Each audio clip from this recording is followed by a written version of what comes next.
कृष्ण कृष्ण हरे हरे हरे राम राम राम हरे हरे ओम हरे कृष्णा बंधुक्कु எல்லாருக்கும் நமஸ்காரம் हरे कृष्णा माताजी हरे कृष्णा प्रभु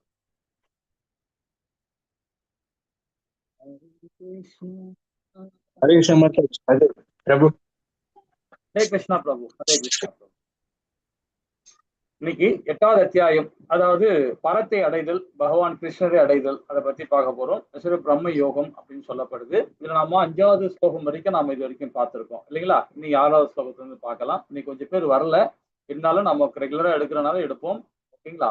சரி, இதற்கு முன் அந்த நிகழ்ச்சி ஏற்பாடு கொடுத்த ஸ்ரீ ராதா கோவிந்தா இஸ்கான் பெங்களூருக்கு நம்ம அனைவர் சார்பாக ஒரு சின்ன பிரார்த்தனை. जय श्री कृष्णा चैतन्य प्रभु नित्यानंद श्री अद्वैत गदाधर श्रीवासादि गौर भक्त वृंद की जय. हरे कृष्ण कृष्ण कृष्ण हरे हरे हरे राम राम राम हरे हरे. இப்ப நாம இறப்பு தேதி, அதாவது இறப்பு இறுதி தேர்வை பத்தி நம்ம பாக்குறோம். நேற்றுக்கு அர்ஜுனன் கேட்ட, அதாவது 4 வித பதத்திலையும் பாத்தீங்கன்னா 2 விதமான 2 ஸ்லோகத்துல அர்ஜுனன் கேள்வி கேட்டார். பகவான் இப்போ அது ஸ்பீச் கொடுக்க ஆரம்பிச்சிருக்கார் இல்லைங்களா? நம்ம 2 ஸ்லோகம், நேற்று வந்து 3 ஸ்லோகம் நம்ம பார்த்துட்டோம். இன்னைக்கு வந்து 6வது ஸ்லோகத்திலையும் நம்ம இன்னைக்கு பார்க்க வேண்டியிருக்கு. அதை பார்த்துருவோம். ஹரே கிருஷ்ணா. 6வது ஸ்லோகம். ஹரே கிருஷ்ணா மாதாஜி பிரபு, யாராவது படிக்கிறீங்களா? ஹரே கிருஷ்ணா.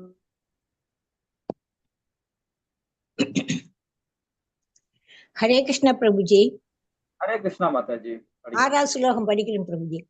யம் யம் யம் யம் வாபி ஸ்மரன் பாவம் தியஜத் தியஜத் யந்தே கலேவரம் தம் தமே வைதி கௌந்தேய சதா தத்பாவ பாவிதஹ. ஹரே கிருஷ்ணா பிரபுஜி.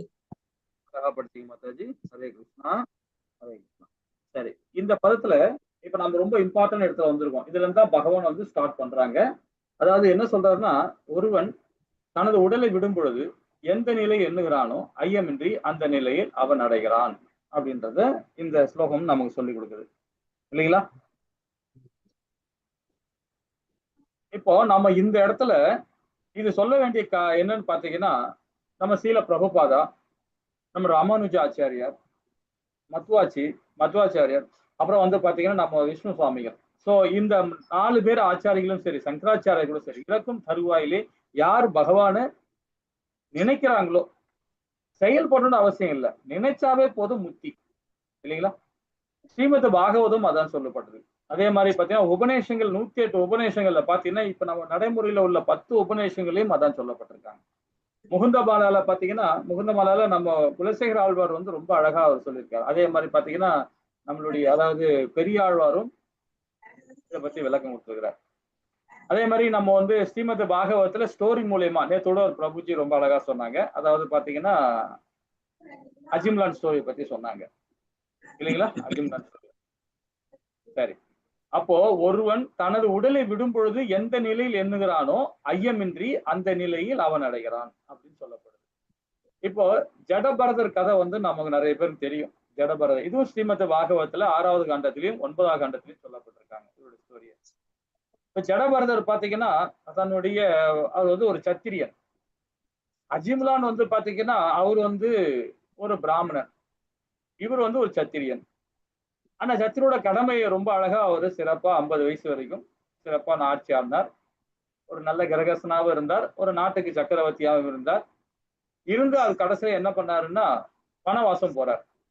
வனப்பிரசவம் போய் ஆகணும் இல்லையா? 50 வயசு ஆன பிறகு போய் ஆகணும். அது வேதத்தை உணர்ந்தனால, வேதத்தை புரிஞ்சினால அவர் என்ன பண்றார், தன்னுடைய சாம்ராஜ்யம் வந்து தன்னுடைய பிள்ளைகளுக்கு கொடுத்துட்டு அடுத்த வாரிசு ஒப்படைச்சிட்டு அவர் நாட்டை விட்டு வெளியே போயிட்டார். அப்ப ஜடபரதர் ஆண்டி கோலத்துல அங்க காட்டுக்கு போயிட்டார். சன்னியாசி கோலத்துல காட்டுக்கு போயிட்டார். காட்டுல போன இடத்துல நல்ல ஒரு, அதாவது தியானம் எல்லாம் பண்ணிட்டு இருக்கார், ஒரு எக்கியம் பண்ணிட்டு இருக்கார். எக்கியம் பண்ணும் போது அந்த இடத்துல ஒரு நதிக்கரை ஓரமா தான் எப்பவுமே இந்த சன்னியாசிகள், இந்த வனப்பிரசவங்கள்லாம் இருப்பாங்க. நீருக்காக பக்கத்துல இருப்பாங்க. அந்த மாதிரி இருக்கும்போது பாத்தீங்கன்னா அங்க ஒரு மான், அந்த ஒரு பெண்மான் என்ன பண்ணிருந்தா அங்க தண்ணி குடிக்கிறதுக்காக அந்த ஆத்து ஓரமா போயிருக்கு. தற்செயலா ஜடபரதரும் அந்த ஆத்துக்கு நேரா உட்கார்ந்துட்டு இருக்கனால அந்த மானை பார்த்துட்டு இருக்கார்.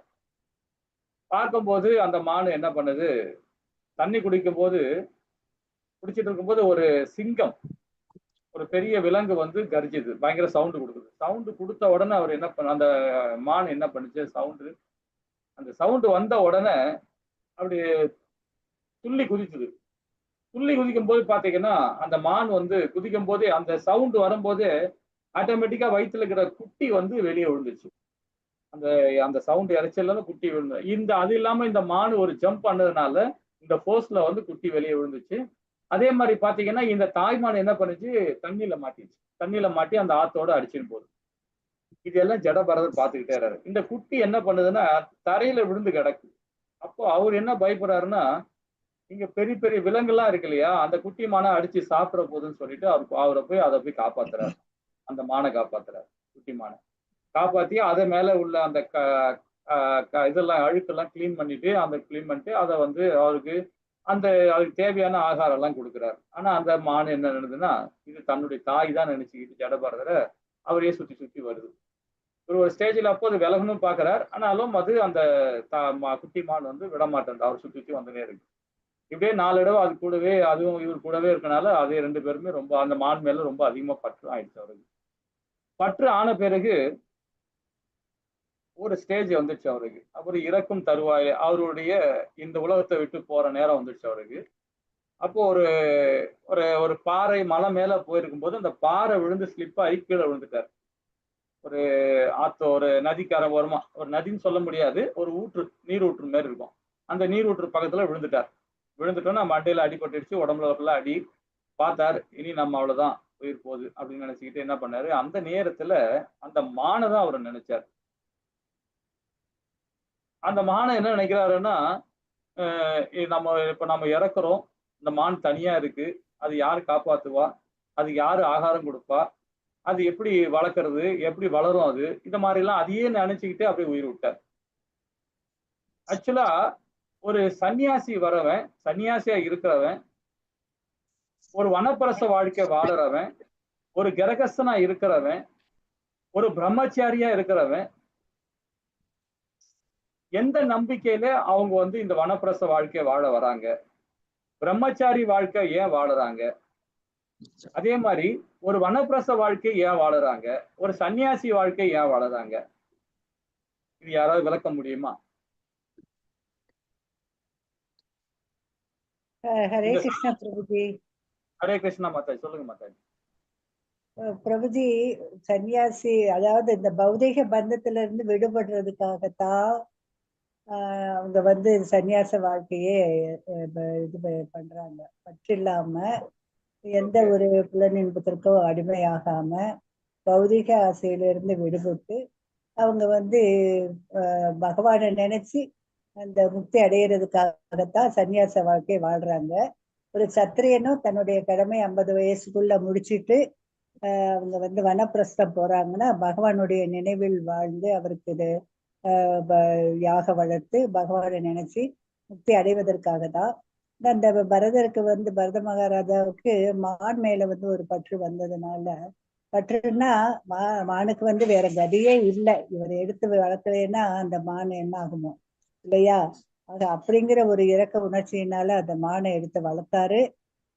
வளர்த்து அதன் மேல வந்து வளர்ப்பு தாய்க்கு வந்து பாசம் இருக்குமா இல்லையா, அதனால அவர் வந்து அதன் மேல ரொம்ப பற்று வச்சிருந்தாரு. கடைசி நேரத்துல அதை வந்து அவரு உயிர் போகக்கூடிய நேரத்துல எல்லா ஒரு தாய் தந்தையருக்கும் அப்படித்தானே இருக்கும், நம்ம போயிட்டா நம்ம பிள்ளைகளை என்ன செய்யணும், பகவான் இருக்காரு, பகவான் பார்த்துருவாரு அப்படிங்கிற ஒரு நம்பிக்கை இவருக்கும் இருந்திருக்கணும். ஆனா அந்த மானின் மேல இருந்த ஒரு பற்றை அவரு துறக்கல. ஆக நம்ம போயிட்டா மானை வந்து யாரு காப்பாத்துவாங்க, இந்த காட்டுல மிருகங்கள்லாம் இருக்கே அடிச்சு அதை துன்புறுத்துமே அப்படிங்கிற ஒரு ஒரு எண்ணத்துல வந்து மானினுடைய ஞாபகத்திலேயே அவர் வந்து தன் உயிரை திறந்தாரு இல்லையா. ஆக தவ வாழ்க்கைக்கு வாழ்வில் ஈடுபடுறதுக்காக பகவான் நினைச்சு தொண்டு புரிவதற்காக தான் போனாரு. ஆனா மானின் மேல் இருந்த பற்றினால மானாக பிறந்தாரு. மானாக பிறந்தாலும் அவர் முன் பிறவியில செஞ்ச அந்த ஒரு பக்தி வந்து பகவான் மேல இருந்த ஒரு ஆன்மீக அந்த இதெல்லாம் வந்து அவரை விட்டு போகல. பிரபு ஹரே கிருஷ்ணா மாதாஜி, ஹரே கிருஷ்ணா ஹரே கிருஷ்ணா. அது வரைக்கும் இருக்கட்டும், அது வரைக்கும் அதுக்கப்புறம் கண்டினியூ பண்ணலாம். ஹரே கிருஷ்ணா. ஹரே கிருஷ்ணா மாதா. அதுக்கப்புறம் நீங்களே கண்டினியூ பண்ணுங்க. இப்ப இந்த இடத்துல நம்ம என்ன கேட்டோம் பாத்தீங்கன்னா, இந்த மான வந்து இவரை நினைச்சாரு, இறக்கும் தருவாயில அந்த மான நினைச்சிட்டாரு. அடுத்தது மானா பிறக்கிறார். இது அடுத்த ஸ்டேஜ். அப்போ இவரு ஒருத்தர் வந்து ஒரு பிரம்மச்சாரியா இருக்கிறான். 25 வயசு வரைக்கும் ஒரு பிரம்மச்சாரி. அப்புறம் 25ல இருந்து 50 வரைக்கும் ஒரு கிரகஸ்தனா இருக்கிறான். 50ல இருந்து 51ல இருந்து பாத்தீங்கன்னா 75 வரைக்கும் வனப்பிரச வாழ்க்கை வாழறார். அதுக்கப்புறம் வந்து சன்னியாசி ஆகிறார். இறக்கும் தருவாயில வரைக்கும் 75ல இருந்து, இல்லைங்களா? இது அப்போ நம்மளுடைய கடமை அது, இல்லைங்களா? அப்போ இந்த 50 வயசுல அவரு வந்து வீட்டை விட்டு வெளியே வரார். ஒரு கிரகஸ்தனா இருந்து வீட்டை விட்டாரு. அப்போ யார் மேல நம்பிக்கை வச்சு வரார்? முக்கியமா அதான் நம்ம தெரிஞ்சுக்கணும். அந்த நம்பிக்கை தான் நம்ம கேட்கிறோம். இப்ப நம்பிக்கைன்னு சொல்லும் போது பாத்தீங்கன்னா, நமக்கு இந்த கடமை முடிஞ்சிடுச்சு, இதுக்கு மேல நாம வந்து பகவானுக்கு பக்தி செய்யணும் அப்படின்றது ஒரு நல்ல காரியத்தில் வரார். நல்ல விஷயங்கள் அது. ஒரு சனாதன தர்மத்துல உள்ளவங்க இதுதான் செய்வாங்க. அப்போ பகவான் மேல முழுமையான நம்பிக்கை உள்ள வந்து எல்லா ஜீவராசி இதயத்திலையும் பரமாத்மா வாழறார். அதே மாதிரி நம்மளுடைய கர்மா, நம்ம என்ன செய்யறோமோ அந்த கர்மத்துக்கு ஏத்த மாதிரி நமக்கு அந்த பலன் கிடைக்குது. இப்போ ஒருத்தர் வந்து தப்பு பண்ணிட்டாருன்னா அது தப்ப வந்து அவர் அனுபவிக்கிறார். இந்த லோகத்துல இப்ப வந்து அனுபவிச்சுருக்கிறார். அது மாதிரி எதுவா இருந்தாலும் இப்போ ஒரு மான் இருக்குன்னா, மானுக்குள்ளேயே பரமாத்மா இருக்கிறார். மானுக்குள்ளே ஒரு ஆத்மா இருக்கு, ஜீவாத்மா இருக்கு. அதுக்கும் ஒரு தனிப்பட்ட சுகம் இருக்கு. அதை வாழ வைக்கிறதுக்கும் பகவானுக்கு அது தெரியும், இல்லைங்களா? இதுதான் நம்ம விஷயமே தெரிஞ்சுக்கணும். அதே மாதிரி நம்ம பிள்ளைகளுக்கும் சரி, நம்முடைய மனைவிக்கும் சரி, கணவனுக்கும் சரி, எல்லா சமுதாயத்தில் உள்ள எல்லா ஜீவராசிகளுக்கும் பகவான் இருக்கார். உறுதுணையாக பகவான் இருக்கார். நாம வந்து இந்த கதாபாத்திரம், ஒரு கணவரா நம்ம கதாபாத்திரமா இருக்கிறோம், ஒரு மனைவியா அந்த குடும்பத்துல ஒரு கதாபாத்திரம். அந்த ஸ்டேஜ்ல நம்ம அதுதான் வந்து பற்றற்ற தன்மை. ஆனா நாம அந்த இடத்துல வாழறோம், இந்த குடும்பத்தோட வாழறோம். அந்த குடும்பத்துக்கு என்ன செய்யணுமோ அது கடமை. அதே மாதிரி அந்த மானுக்கு பகவான் பார்த்துப்பாரு. பகவான் மேல நம்பிக்கை இல்லாதவன் அந்த மான் மேல பற்று வைப்பான், இல்லைங்களா? வந்த கோலம் நல்ல கோலம். ஆனா வந்து பாத்தீங்கன்னா அவர் மானா நினைச்சனால்தான் அந்த பனிஷ்மெண்ட் அதுக்கு அந்த கிடைச்சது. ஆனா நல்ல குலத்துல பிறந்தவர், ஒரு சத்திரிய குலத்துல பிறந்தவர், நல்ல ஒரு சத்திய, அதாவது என்ன சொல்றேன்னா தர்மத்தை அறிஞ்சவர், எல்லா விஷயம் தெரிஞ்சவரே அவர் கடைசியில என்ன ஆகுறார்? ஸ்லிப் ஆகுறார். மான கடைசியா நினைச்சனாலதான் அவரு மானாவே போறார், இல்லைங்களா? நமக்கும் அதே கதிதான். இப்போ மனைவி மேலேயோ கணவன் மேலேயோ பிள்ளைகள் மேலேயோ நம்பிக்கை இருக்கணும். நம்பிக்கை இருக்கணும். அதை விட நம்பிக்கை யாருன்னா பகவான் மேல் நம்பிக்கை இருக்கும். நம்முடைய கடமை என்ன? 2 குழந்தை பெற்றோம், 3 குழந்தை பெற்றோம், நல்லபடியா அந்த குழந்தைகளை எல்லாம் காப்பாத்தி விட்டுட்டோம், அவங்க காலில சொந்தமா நிக்க வச்சுட்டோம். அதுதான் நம்ம கடமை. முடிஞ்சது இனி பகவான் பார்த்துப்பார், அந்த பிள்ளைகளை அவரு வழி நடத்துவார் அப்படின்னு 50 வயசுல சன்னியாசியா போகணும். 50 வயசுல வனப்பிரசம் வந்துடணும். வனப்பிரசம் வந்த பிறகு என் மனைவி என்ன பண்றாங்க, என் பிள்ளைகள் என்ன பண்றாங்க, அது என்ன பண்றாங்க, அப்ப கடவுள் மேல நம்பிக்கை இல்லை. அப்ப அதர்மம் செய்யற செயல் அது. அதுக்குதான் ஜடபரதருக்கு இந்த பனிஷ்மெண்ட். அவர் என்னன்னா மானா நினைச்சார், நினைச்சதுனால அவர் மானா போனார், இல்லைங்களா? ஆனாலும் அவர் உத்தம காரியம் பண்ணியிருக்கிறார். அதாவது அதி உத்தம காரியம் என்னன்னா சமுதாயத்துக்கு தொண்டு பண்ணியிருக்கார். சமுதாயம் செய்யற தொண்டு யாருக்கு தொண்டு? பகவானுக்கு செய்யற தொண்டு. அந்த தொண்டு பண்ணதுனால அந்த மானோட உருவத்துல இருந்தாலும், அடுத்த பிறவி மானோட உருவத்துல இருந்தாலும், அந்த சூட்சம உடல், சூதல உடல் அழிஞ்சு போச்சு. ஜடபரதன்ற நாமத்தோட அந்த உடல் அழிஞ்சு போச்சு. அந்த ஆத்மா தான் வந்து, ஆத்மாக்கு பேரே கிடையாது, அது ஜீவாத்மா தானே, அது ஆத்மாக்கு நேமே கிடையாது, இல்லைங்களா? அப்போ அந்த ஆத்மா வந்து அடுத்த உடல் மானுக்குள்ள வந்துடுச்சு. ஆனா இந்த சூட்சம உடலை வந்துச்சு, திருப்பி இங்கதான் வந்திருக்குது. அந்த ஆத்மா இங்க திரும்பி வந்ததுனால சூட்சம உடல் அழியாது, சூதல உடல் அழிஞ்சிச்சு. அப்போ சூட்சம உடல் இருக்கிறனால ஏதோ ஒரு புண்ணியம் பண்ணார் ஜடபரதர். அந்த உடல்ல இருக்கும் போது அந்த ஆத்மா போன பிறவில நல்ல குணத்துல நல்ல செயல்பாடுனால அவருக்கு இந்த மானுட உருவத்துல வந்த பிறகு கூட அந்த சூட்சம உடல், அகங்காரம், மனம், புத்தி அது எப்பவுமே மாறாது. அங்க போன பிறகு என்னெல்லாம் செஞ்சோமோ அதெல்லாம் இங்க பிரதிபலிக்கும். அந்த பிரதிபலிக்கும் போது பாத்தீங்கன்னா அவரு நல்ல செயல் செஞ்சனால அந்த ஞானம் அவர் கிடைக்குது. நம்ம போன பிறவில உத்தம நிலை இருந்தோமே, நம்ம தவறதால இந்த மான் மேல பற்று, பகவான் மேல நம்பிக்கை வைக்காம இந்த மான் மேல பற்று வச்சனால நம்ம இந்த உடல் கிடைச்சது. இனி அந்த தவறு செய்யக்கூடாதுன்றது ஒரு சான்ஸ் கொடுப்பார் பகவான். இது நமக்கு அந்த மானுக்கு மாத்திரம் இல்ல, ஜடபாரத்துக்கு மாத்திரம் இல்ல, எல்லா ஜீவராசிகளுக்கும் அந்த சான்ஸ் கொடுக்கிறார். குறிப்பா மனித பிறவிகளோட ஜீவராசிக்கு எல்லாத்தையும் கொடுப்பார். அதுதான் இந்த கதையை. இதுதான் ஸ்ரீமத் பாகவத்துல சொல்லப்பட்டிருக்காங்க. 5வது காண்டத்திலையும் சரி 9வது காண்டத்திலையும் இது சொல்லப்பட்டிருக்கு. என்ன சொல்ற? மானின் உடல் துறந்த மீண்டும் மறுபிறவி எடுக்கிறார். இப்ப அங்கிரீஷ் முடிவுன்னு இப்ப பிரதான மனித அதாவது குலத்தில் பிறந்தல். அவர் நல்ல ஒரு அந்த அதுக்கப்புறம் அந்த மானோட உருவத்துல இருந்து அவர் என்ன பண்றாரு, அரிபக்தியோட இருந்து செயல்படுற மானோட உருவத்துல இருக்கும்போது, அந்த மான் சூதர உடலோட இருக்கும்போது, சூட்சம உடலோட இருக்கும்போது அவர் அரிபக்தியோட செயல்பட்டதுனாலதான் அடுத்த பிறவி ஒரு நல்ல ஒரு மகான் குடும்பத்துல பிறக்கிறார், ஒரு அந்தனர் குடும்பத்துல பிறக்கிறார். அதுல பிறந்தது மட்டும் இல்லாம அவருடைய முற்பிறவி நினைவெல்லாம் வர ஆரம்பிச்சிச்சு அவருக்கு. அதாவது ஜடபரதர் வாழ்க்கையே தெரியுது அவருக்கு, மானோட உருவத்துல நம்ம என்ன பண்ணோம், இப்ப நாம என்ன பண்ணணும், என்ன பண்ணிட்டு இருக்கோன்றதையும் அவர் உணர ஆரம்பிச்சிட்டார். அது யாரால முடியும்? நம்மள மாதிரி பகவத் பக்தராலதான் முடியும். அந்த கருணை பகவான் நம்மளுக்கு கொடுக்கிறார். இறக்கும் தருவாயில எப்படி நடந்துக்கணும், நம்ம வாழ்நாள்ல எப்படி நடந்துக்கணும், எப்படி ஹரிபக்தியோட நாம செயல்படணுன்றத எப்படி அந்த ஞாபக சக்தி கொடுக்கிறாருன்னா, நம்ம புண்ணிய காரியங்கள் செய்தாதான் பகவானுக்கிட்ட அனநிய பக்திய. ஏன்னா நம்ம எல்லாருமே ஒரு கிரகசனா இருக்கும். ஒரு டைம்ல நம்ம எல்லாருமே தவறு பண்ணக்கூடியவர்கள் தான். நாம எல்லாமே தவறக்கூடியவர்கள் தான். தப்பு செய்யற ஆள் தான் நாம எல்லாருமே. அதை நம்ம ஒத்துக்கணும். அதனால ஆனா நிறைய நம்ம புண்ணியம் பண்ணியிருப்போம். அந்த புண்ணிய காரியத்துக்காக தான் நமக்கு அந்த உடல் இருக்கும்போது வேறு உடல் மறுபிறவி 3 பிறவி வேணாலும் அந்த ஞாபக சக்தி நமக்கு கொடுப்பார். ஏதாவது ஒரு ரூபத்துல நமக்கு கொடுப்பார். இல்லைங்களா? அது மாத்திரம் இல்லாம ஒரு காட்டுல உட்கார்ந்துட்டு இருக்கார். ஒரு காட்டு வழியா போகும்போது காட்டுல உட்கார்ந்துட்டு இருக்கார். உட்கார்ந்துட்டு இருக்கும்போது பாத்தீங்கன்னா அந்த டைம்ல அந்த நாட்டு மன்னர் ரசிகரன் சொல்லிட்டு ஒரு பல்லாக்குல போயிட்டு இருக்காங்க. அப்போ அந்த 4 பேர் போனதுல ஒரு ஆளுக்கு சுகம் இல்லாம போயிடுச்சு. ஒரு ஆளுக்கு சுகம் இல்ல, பல்லாக்கு தூக்குறவங்கள. அப்போ அவரு கேட்கிறார், இந்த பல்லாக்கு தூக்குற ஒரு ஆள் ஜடபரதரை பார்த்து கேட்கிறார், நல்லா வாட்டம் சாட்டமா இருக்கிறீங்க, இளைய வயசுதான், எங்க ஆளுக்கு உடம்பு சரியில்லை, ஒருத்தருக்கு பல்லாக்கு தூக்க முடியல, நீங்க கொஞ்சம் ஹெல்ப் பண்ணுங்க அப்படின்றார். அப்போ உடனே அவருக்கு கொஞ்சம் கேட்கிறார், ஐயா இந்த உடல் என்னுடைய உடல் அல்ல,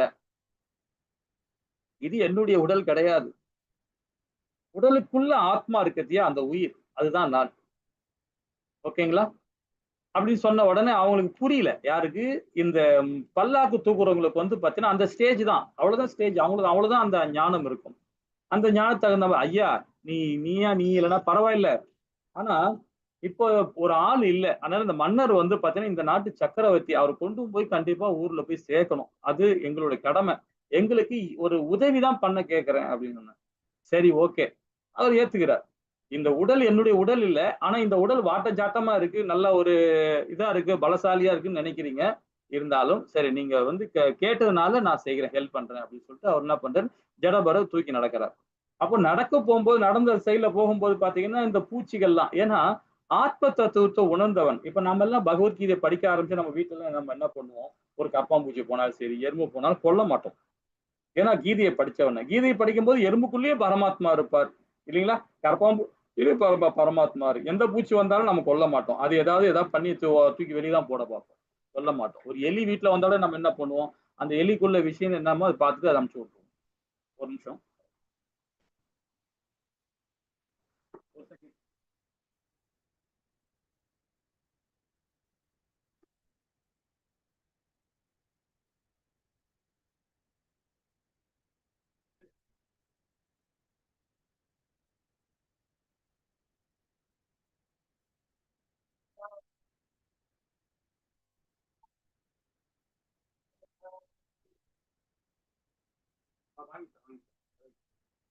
வாங்கிட்டேன்.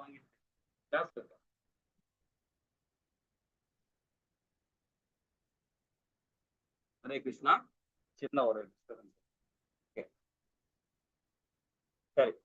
அப்புறம் இது அந்த பூச்சிகள்லாம் போறத பார்த்த உடனே அவர் என்ன பண்ணாரு, அந்த பூச்சை மெரிச்சா இறந்துருமே அப்படின்னு நினைச்சு என்ன பண்ண தாண்டாரு. இந்த பல்லாக்கு தூக்கிட்டு இருக்கும் போது அது தாண்டும் போது பாத்தீங்கன்னா பல்லாக்கு ஒரு பக்கமா சரிஞ்ச உடனே மன்னர் கொஞ்சம் கரடமுட திட்டுறாரு. அதாவது அவரை பல்லாக்கு தூக்குறோம், ஏன் இந்த மாதிரி தூக்குறீங்கன்னு சொல்லிட்டு வசப்பாடுறார். வசப்பாடுற உடனே இவர் உடனே சொல்றார், இந்த ஜடபரதர், இந்த உடலை வச்சு நீங்க இந்த மாதிரி சொல்றீங்க, இது என்னுடைய உடல் அல்ல, இது என்னுடைய ஆத்மா, நான் ஒரு ஆத்மா, நான் பகவானுக்கு நித்திய சேவகன் பண்றேன், உனக்கு நான் சேவை பண்ணணும்னு அவசியமே கிடையாது, நான் பகவானுக்கு சேவை பண்றேன் ஒரு ஆத்மா அப்படின்ற. அப்ப நான் இந்த நாட்டுக்கு ஒரு சக்கரவர்த்தி, நீ எப்படி, நான் ஒரு சன்னியாசி, நான் ஏன் உனக்கு அந்த சேவை பண்ணணும், நான் பகவானுக்கு சேவை பண்றேன் அப்படின்னு சொன்ன உடனே அவருக்கு முதல்ல புரியல மன்னருக்கு. அதுக்கப்புறமா அவர் என்ன பண்றாரு, சரின்னு சொல்லிட்டு அந்த அந்த இவங்களுக்கெல்லாம் வந்து தூக்குறவங்களுக்கெல்லாம் வந்து அந்த ஞானம் இருக்காது. ஆனா மன்னருக்கு ஞானம் இருக்கு இல்லையா? சரி இவர் ஏதோ ஒண்ணு சொல்ல வர்றாருன்னு சொல்லிட்டு அவர் பல்லாக்குட்டி இறங்கி வந்து அவர்கிட்ட பேச ஆரம்பிக்கும்போது, அப்பதான் வந்து ஒரு ஞானின்ற அந்த கோணத்துல பார்க்க ஆரம்பிச்சார். பார்த்த உடனே ஆத்ம தத்துவத்தை ரொம்ப அழகா வந்து ஆத்ம ஞானத்தை கொடுக்கிறார். யாருக்கு? அந்த மன்னருக்கு. மன்னர் கொடுத்த உடனே அவரு சாட்சாத்தமா அவர் விழுந்து நமஸ்காரம் பண்ணிக்கிட்டு, நாங்க தவறு செஞ்சுட்டோம், என்னை மன்னிச்சிருங்க, நீங்க ஒரு மகான் அப்படின்ற இடத்துல வந்து அவரை வைக்கிறாங்க. சோ அந்த மாதிரி ஆத்ம தத்துவத்தை உணர்ந்து அப்படியே பகவானை உணர்ந்து அவர் செயல்பட்டு இந்த சன்னியாசி கோலத்திலே இருந்து அவர் பகவான் லோகத்துக்கு போனார் ஜடபரதர். எப்ப போறார்? 3வது பிறவில போறார். ஆனா ஆரம்பிச்சது எங்க? ஒரு சக்கரவர்த்தியா இருக்கும் போதே, ஒரு சத்திரிய கோலத்துல இருக்கும் போதே அவர் வந்து பாத்தீங்கன்னா ஒரு நல்ல ஒரு ஒரு ஆத்மாவா இருந்தார். ஆனா ஒரு அனிமல் கிங்டம்ல பிறந்த கூட பாருங்க. ஆனா அந்த ஆத்மா செஞ்ச முதல் ஜடபரதரா இருக்கும்போது புண்ணிய செயல் செஞ்சனால்தான் அந்த அனிமலா இருக்கும்போது கூட அவர் வந்து அந்த அந்த ஞானம் கிடைச்சது. அனிமல்ல இருக்கும் போதே பாத்தீங்கன்னா ஹரிபக்தியோட செயல்பட்டதுனால ஒரு நல்ல குலத்துல பிறந்தார். பிறந்தது மாத்திரம் இல்லாம ஒரு நாட்டுக்கு ஒரு சக்கரவர்த்திக்கு மத்தவங்களுக்கு ஒரு உதாரணமா இருந்து செயல்பட்டு பகவான் லோகத்துக்கு போறார். அது போல நாம எல்லாருமே நம்மளால போக முடியும். பகவான் லோகத்துக்கு எல்லாருமே போக முடியும். அதுதான் சொல்றார், ஒருவன் தனது உடலை விடும் பொழுது எந்த நிலை எண்ணுகிறானோ ஐயமின்றி அந்த நிலையை அவன் அடைகிறான். அதுதான் நம்மளுக்கு வந்து 6வது அத்தியாயத்திலேயே அர்ஜுனன் கேட்டான். 37, 37, 38, 39 அர்ஜுனன் கேட்ட கேள்விக்கு தான் 7வது அத்தியாயம் முழுக்க முழுக்க பகவான் நமக்கு விரிவா நமக்கு கொடுத்தார். என்ன மாதிரி கொடுத்தார்? ஆரம்ப கட்ட பக்தர் இல்லைங்களா, இறுதி கட்ட பக்தர், அதாவது நீண்ட கால பயிற்சி பெற்ற மக்கள், அந்த பக்தர் என்ன மாதிரி ஸ்டேஜ்ல போறாங்கன்னு 2 விதமா அவர் சொல்றார். அதே 7வது அத்தியாயத்துல 3 பிரிவா பிரிக்கிறார். கனிஷ்டக அதிகாரி, மத்தியம அதிகாரி, உத்தம அதிகாரியா பிரிக்கிறார் இல்லைங்களா. அப்போ நாம உத்தம அதிகாரியா செயல்படணும். குறைஞ்சபட்சம் அதாவது கனிஷ்டக அதிகாரி இல்லைனாலும் பரவாயில்ல, மத்தியம அதிகாரியாய் நம்ம செயல்படணும். கனிஷ்டக அதிகாரி நம்ம தேவையே இல்லை. அது ஆரம்ப கட்ட பக்தர் கனிஷ்டக அதிகாரி. ஆனா மத்தியம அதிகாரியா நம்ம செயல்பட்டோம்னா கண்டிப்பா இந்த பிறவில எல்லாம் அடுத்த பிறவி டெஃபினட்டா போகும். ஆனா அதே உத்தம அதிகாரியா நம்ம செயல்படும் போது இந்த வாழ்நாள்லயே போகும். அப்போ நாம என்ன அதுக்கு காரணம், என்ன பண்ணணும் அப்படின்னு பாத்தீங்கன்னா, எனி டைம் ஹரே கிருஷ்ணா மகா மந்திரம் தான். இந்த கலிகாலத்துல அதுதான் நமக்கு சார சிறந்தது. எப்படிலாம் நம்ம பகவானை பத்தி சொல்லிக்கிட்டே இருக்கோமோ அப்ப இறக்கும் தருவாயிலே கண்டிப்பாக நமக்கு அந்த பலன் கிட்டும் இல்லைங்களா. மரணத்துக்கு ஒருவன் அடையும் நிலைக்கு பொதுவான சட்டம் அது. உடலை விடும் பொழுது ஒருவன் எந்த நிலையில் எண்ணுகிறானோ அந்த நிலை கண்டிப்பா வரும். இதுக்கு ஒரு ஸ்டோரி கூட நம்ம சொல்லலாம். நம்ம ஏற்கனவே சொல்லியிருக்கேன் அந்த கதையை நான் இல்லைங்களா. நம்ம என்ன மாதிரி நினைக்கிறோமோ அதுக்கேத்த மாதிரி நமக்கு உடல் கிடைக்கும். அடுத்தது இப்போ ஒரு கணவரா இருக்கிற ஒரு மனைவியா இருக்கிறாங்க. மனவன்ல கணவனா இருக்கிறார். அவரு கணவனா இருக்கும்போது அந்த நினைக்கிறார், ஒரு நாட்டு மன்னர் அவர் ஒரு நினைக்கிறாரு, ஆஹா நம்ம மனைவிக்கு வந்து பாத்தீங்கன்னா இத்தனை குழந்தைகள் இருக்காங்க, நிறைய குழந்தைகள், ஒரு 50-60 குழந்தைகளை பெற்று வச்சிருக்கார் அந்த நாட்டு மன்னர். அந்த மாதிரி குழந்தைகளை வச்சிருக்கா. அந்த குழந்தைகள் நல்லா படிக்க வச்சிருக்கிறார். நல்ல ஒரு அதாவது என்ன சொல்றது, சாத்வீகமா எல்லாமே இருக்கிறாங்க அப்படின்றாரு. ஆனாலும் மனைவி இவ்வளவு குழந்தைகள் எப்படி பாதுகாத்து இருக்க முடியும், நாம இப்ப இறக்கும் தருவாயில் இருக்கிறோமே அப்படின்னு சொல்லிட்டு அப்படியே சொல்லி கடைசியில அந்த மனைவி மேல அவ்வளவு பாசம் வச்சுட்டு கடைசியில இறக்கும் போது மனைவியை நினைச்சே இறந்தார். கடைசியில என்ன ஆச்சு பாருங்க, அடுத்த பிறகு ஒரு பெண்ணாவே பிறந்தார். ஒரு பெண்ணாவே பிறந்தது மாத்திரம் இல்லாம இன்னொரு நாட்டுக்கு ஒரு பெரிய சக்கரவர்த்திய மகளாக பிறந்தார். ஒரு பெண்ணாவே பிறந்தார். பெண்ணாக பிறந்து அவர் வந்து அதாவது வேற ஒரு அகத்தியரோட முனிவரோட அவங்க வம்சத்துல ஒரு ஒரு பையனுக்கு கல்யாணம் பண்ணி வைக்கிறாங்க. அவர் பண்ண பிறகு அவர் என்ன பண்றாரு பாத்தீங்கன்னா, நிறைய கோவிலுக்கு நிறைய பகவானுக்கு சேவை பண்றது, இந்த மாதிரி சேவைலாம் அந்த அந்த முதல்ல ஆணா இருந்தவங்க கடைசியில பெண்ணாகி இன்னொருத்தர் மனைவியான பிறகு அந்த மனைவியான கணவர் வந்து பாத்தீங்கன்னா அவரு ஒரு பகவானுடைய பக்தர், ஒரு நல்லவர். அவரும் வந்து ஒரு குறிப்பிட்ட ஸ்டேஜ் வரும்போது அவரும் இறந்துட்டார். இறக்கும் தருவாயில கிடையாது, அதாவது அந்த ஏஜ் கிடையாது. அவரு ஒரு மிடில் ஏஜ்லயே அவர் இறந்துடுறாரு. அந்த அந்த அந்த கணவர் இறந்த உடனே அந்த அம்மா என்ன பண்ணுது, என் கணவர் இறந்துட்டாரே, இனி நான் வாழ்க்கையே இல்லை அப்படின்னு சொல்லிட்டு என்ன பண்றாரு, பிள்ளைகள்லாம் இருக்கிறாங்க, பேர பிள்ளைகள் இருக்காங்க, பிள்ளைகள் எல்லாமே இருக்கிறாங்க. அதெல்லாம் உதாசனம் பத்திட்டு, ஏன்னா வந்து அந்த கணவர் மேல அவ்வளவு பிரியம் வச்சுக்கிட்டு கடைசியில என்ன பண்றாங்க, செதையில போய் விடுறாங்க, நெருப்புல போய் விட போறாங்க. அப்ப அந்த நேரத்துலதான் வந்து நாரத முனி வந்து தடுக்கிறார். நாரத முனி தடுக்கி அவர் கேட்கிறார். கேட்ட உடனே அப்ப கேட்கிறார், என்னம்மா நீ செதையில போய் விடுறியே அப்படின்னு கேட்ட உடனே அப்ப சொல்றாங்க. அப்பதான் வந்து நாரதர் என்ன கேட்கிறாருன்னா, நீ இது அவனுடைய முப்பிறவி பத்தி சொல்றார் நாரதர். போன பிறவில நீ பாத்தீங்கன்னா ஒரு நல்ல ஒரு அரசாட்சியார்னா ஒரு நல்ல ஒரு குடும்பத்தினா இருந்தவன், நீ உன்னுடைய மனைவியை நினைச்சனால்தான் இந்த வாட்டி ஒரு மனித உடல் கிடைச்சது உனக்கு, ஒரு பெண் உடல் கிடைச்சது. திரும்பவும் அந்த அந்த அந்த அந்த உன்னுடைய இந்த காலத்து கணவன்கிட்டயே நீ பாசமா இருக்கனால, பற்று இருந்தனால திரும்பவும் நீ அதே நிலைக்கு போகணுமா? அப்ப நீ ஒரு ஆத்மான்றதை நீ புரிஞ்சுக்கலையா? ஆனா பகவான பக்தி கொடுக்குற, எல்லா விதமான செயலும் பண்ற, இது இறக்கும் தருவாயிலேயே பகவானை நினைக்காம நீ இந்த ஜட உடலே நினைக்கிற. நீ பெண்ணும் இல்ல, நீ ஆணும் இல்ல, இப்ப இருக்கிற கணவனு உன்னுடைய உன்னுடைய கணவனும் கிடையாது. போன பிறவில நீ கணவனா இருந்தவன் மனைவியும் உனக்கு கிடையாது. அது அந்தந்த பிறவியோட அது முடிஞ்சு போச்சு. திரும்ப திரும்ப நீ 2வது பிறவி 3வது பிறவியோ மனித பிறவியா வரணுமா உனக்கு அப்படின்னு நாரத முனி அந்த ஆத்மாக்கு விளக்குறார். விளக்கண ஒண்ணுதான். அப்ப நான் என்ன பண்ணணும் அப்படின்னு, ஹரிபக்தியோட செயல்படு, பகவானை நினைச்சு செயல்படு. இப்ப ஏன் நீ போய் நெருப்புல போய் விழற? அவருடைய லைஃப் முடிஞ்சு போச்சு, அவருடைய கர்மா அது அப்படின்னு சொல்லி விளக்குன பேருதான் அந்த அம்மா என்ன பண்ணுது, ஹரிபக்தியோட இருந்து அவர்கள் அந்த அந்த ஆத்மாக்கு நாரத முனிய அட்வைஸ் பண்ணார். ஆனா நமக்கு யாரு அட்வைஸ் பண்றா? சீல பிரபுபாதா நம்ம இந்த கீதையை மூலியமா நம்ம கொடுக்குறார். அப்போ இந்த விடலை விடும்போது நாம என்ன மாதிரி இருக்கணும்? பகவானை நினைக்கணும். பகவான ஹரிபக்தியோட நினைச்சோம்னா கண்டிப்பா அவர் லோகத்துக்கு போக முடியும் இல்லைங்களா? அவ எப்பொழுது ஒருவன் மரணம் அடைவான் என்பது நிச்சயம் அல்ல. ஆனா இந்த பெண்ணா இருக்கவங்க என்ன பண்ணாங்க? அது ஒரு ஆத்மா. ஆனா இருந்தாலும் நினைச்சுக்கிட்டு நான் பெண்ணு நினைச்சுக்கிட்டு போய் செதையில போய் விடுது, கணவருக்காக விடுது. எவ்வளவு மடத்தனமான செயல் இல்லை? அந்த ஆத்மாவை துன்புறுத்தக்கூடாது, அதுவா உயிர் போகணும். அதுதான் பகவான் அந்த மூட நம்பிக்கையை ஒழிக்கணும்னாரு. ஆனா அதுக்கு முன்னாடி எல்லாம் பாத்தீங்கன்னா கணவன் இறந்துட்டா உடனே போய் நெருப்புல விழுந்துருவாங்க. அவங்க எரிக்கும் போது இவங்கள போய் விழுந்து இறந்துருவாங்க. அதெல்லாம் தவறுன்னு சொல்லிட்டு வேதம் கிளீனா சொல்லுது. அது அக்செப்ட் பண்ணவே இல்லை. ஆனா நம்மளுடைய முன்னோர்கள் முப்பாட்டனார்கள் அதெல்லாம் ஃபாலோ பண்ணிட்டு இருக்காங்க. அதெல்லாம் தடை வச்சதே பகவான் தான் வேதங்கள் மூலியமாக. ஆனா அதையும் கண்மூடித்தனமாக ஃபாலோ பண்ண. சரி, அதுக்குள்ள உள்ள போக வேண்டாம். அப்போ மரணம் அடைவன் என்பது நிச்சயம் அல்ல. எப்பொழுது மரணம் அடைவன் யாருக்குமே தெரியாது. ஆனா கண்டிப்பாக மரணம் அடைவோம் நாம, அது நிச்சயம் இல்லைங்களா? அப்போ எந்த நேரமானாலும் மரணம் வரலாம். ஆனா அதுக்கு நாம தயாரா இருக்கணும். தயாரா இருக்கவன் தான் கர்ம யோகி. தயாராக இல்லவன் ஐயோ உடல் எப்ப இருந்தோமோ தெரியாது, எப்போ நோய் வருமே தெரியாது, எப்போ வரும்னா அந்த பயம் ஆட்டோமேட்டிக்கா பயம் வந்தாவே. பயம்னா யாரு? காலம்தான். யம தர்மராஜா தான் காலன். அவனோட நினைப்பு ஆட்டோமேட்டிக்கா வந்துடும் நமக்கு. அந்த பயம் வந்தாவே, உயிருக்காக பயம் இல்ல, பொருளாதார சரிவு இருக்கும்போது அந்த பயம் வந்துடும். கணவன் மனைவிக்குள்ள பிரச்சனை வரும்போது ஒரு பயம் வரும். பக்கத்து வீட்டுக்கார நம்ம வீட்டுக்கார சண்டை வரும்போது ஒரு பயம் வந்துடும். எல்லாத்துக்கும் பயம் தான். அப்ப அது யம தர்மராஜாவுடைய அந்த தன்மை வந்துடும். அப்போ எல்லாத்துக்கும் பயம் வந்துச்சுன்னா நாம வாழ்க்கையே வாழ முடியாது. எதுக்குமே பயப்படக்கூடாது, தைரியமா இருக்கணும், பகவான் மேல நம்பிக்கை இருக்கணும். நம்பிக்கை வச்சு நம்ம செயல்படணும். இல்ல இது அட்வைஸா எடுத்துக்காதீங்க, இது பகவானுடைய வேதங்களை சொல்லப்பட்டதை நம்ம சொல்றோம். ஓகேங்களா? வரலாம் என்று தயாராக இருக்க வேண்டும். நாம் எந்த நொடியில் உயிர் விட்டாலும் நமது ஒரே கடமை பகவான் கிருஷ்ணனை நினைத்துக் கொண்டு இருப்பது இல்லைங்களா? அதன் மூலம் நாம் வெற்றி அடையலாம். இதுவே நமது ஒரே கடமை. மரண நேரத்தில் கண்டிப்பாக பகவான் கிருஷ்ணன் நினைப்போம் என்பதற்கு என்ன உறுதின்னு பாத்தீங்கன்னா, வாழ்கின்ற போதே பகவான் கிருஷ்ணனை நினைக்க பயிற்சி செய்ய வேண்டும்.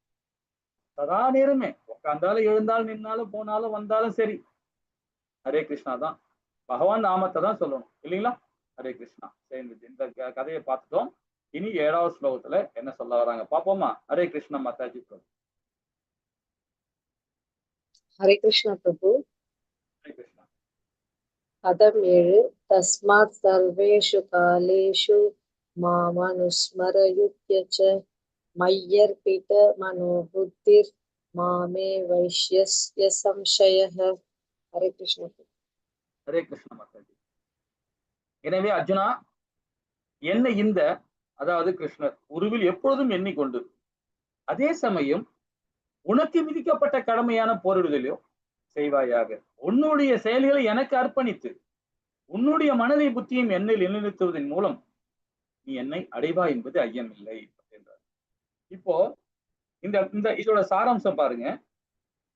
அர்ஜுனன் ஒரு சத்திரியன் இல்லைங்களா? அவனுடைய கடமை என்ன? சத்திரியின் கடமை என்ன?